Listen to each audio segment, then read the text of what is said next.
The Secretary of Defense gets grilled by members of Congress, and yet he still will not commit to obeying the courts when it comes to the deployment of Marines in Los Angeles. Let's discuss.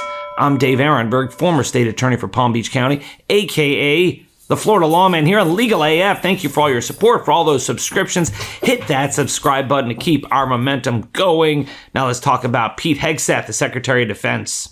The good news is that he said on Thursday that he would obey a Supreme Court order to remove troops from Los Angeles. If that happens, that's good.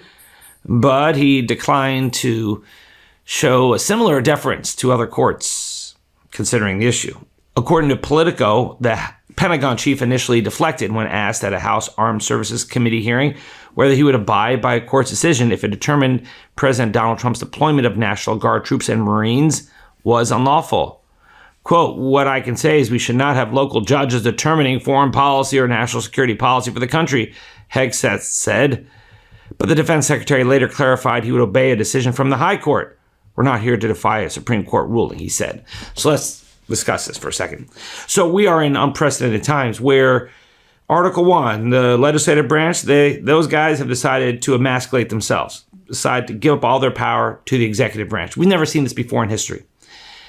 So it's up to the courts to provide the guardrails. And fortunately, the courts have. They have.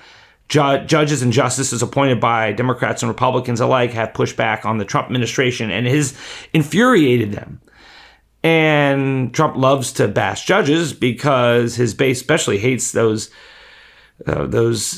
unelected individuals with black robes who you have to stand when they enter the room, and they've got those lifetime appointments. They hate that. Who appointed them anyways? Oh, yeah, Trump himself appointed many of those judges and justices. Yes, so it doesn't matter what the facts are. They just love to hate the courts, and the courts are doing what they're supposed to do. Now, the Trump administration has been arguing that the courts do not have the authority to overturn a presidential decision. Of course, that would mean we're an authoritarian government where it's essentially a dictatorship, because there's a whole reason why we have checks and balances is to protect against a dictatorship. I mean, there's a reason why we have a separation of powers. Even if one of those three branches of government, the legislative branch, decides to step away from the table.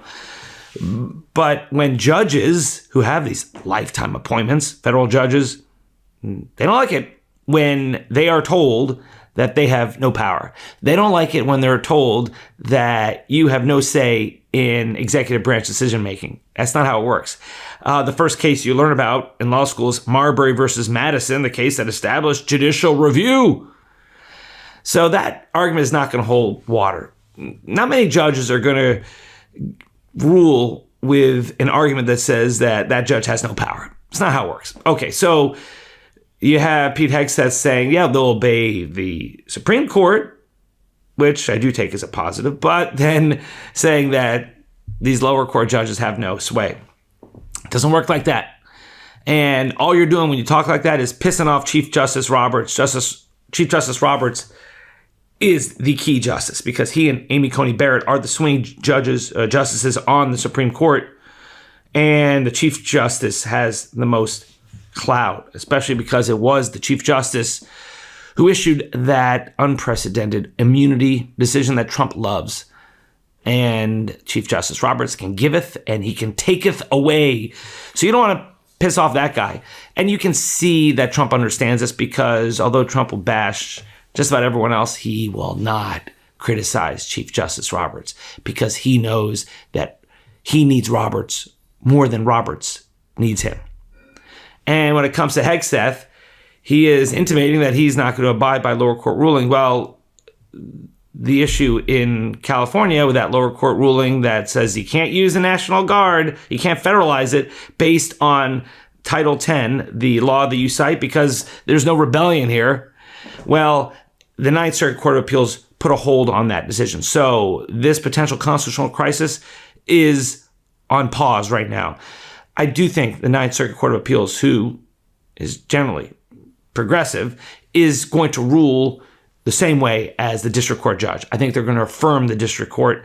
It's just a question now of putting the district court's decision on a temporary pause until the appellate court decides. And they're going to decide soon. They've expedited it. So, yes, it does allow the National Guard to be federalized over the weekend, but I think that will be limited. I think soon. I think they will be called off. I think that the United Circuit is going to rule with the district court. Then it's up to the U.S. Supreme Court, and I think the U.S. Supreme Court is going to rule the same way because that statute requires one of three things.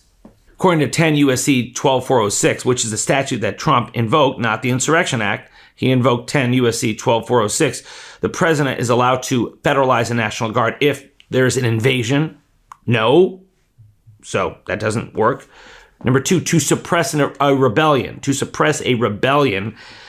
It's not a rebellion. There's no armed insurrection here. I remember an armed insurrection on January 6th. And it's ironic that President Trump is claiming that he needs to federalize the National Guard to protect law enforcement when he pardoned all those violent rioters who attacked law enforcement. Okay.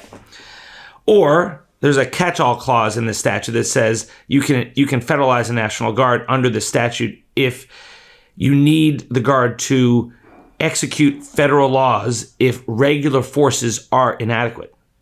But there's no indication that the regular forces there, local police, and they have a partnership, a cooperation agreement with 44 other local agencies. There's no indication they can't handle this. It's not like this is an organized armed insurrection. This is sporadic violence. And yes, the violence should be dealt with, but it should be dealt with the way that it's always dealt with by the local authorities, unless it becomes something like January 6th.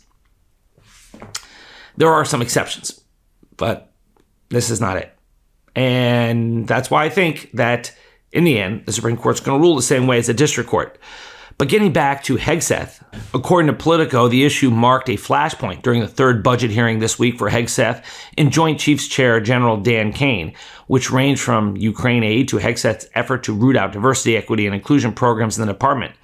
Representative Ro Khanna repeatedly pressed Hegseth on whether he would follow a court ruling. Quote, "You're not willing to say you would respect these decisions?" Khanna asked. Hegseth replied, "What I'm saying is local district judges shouldn't make foreign policy." Newsom reposted a video of the exchange on social media platform X. "This is not normal," he said.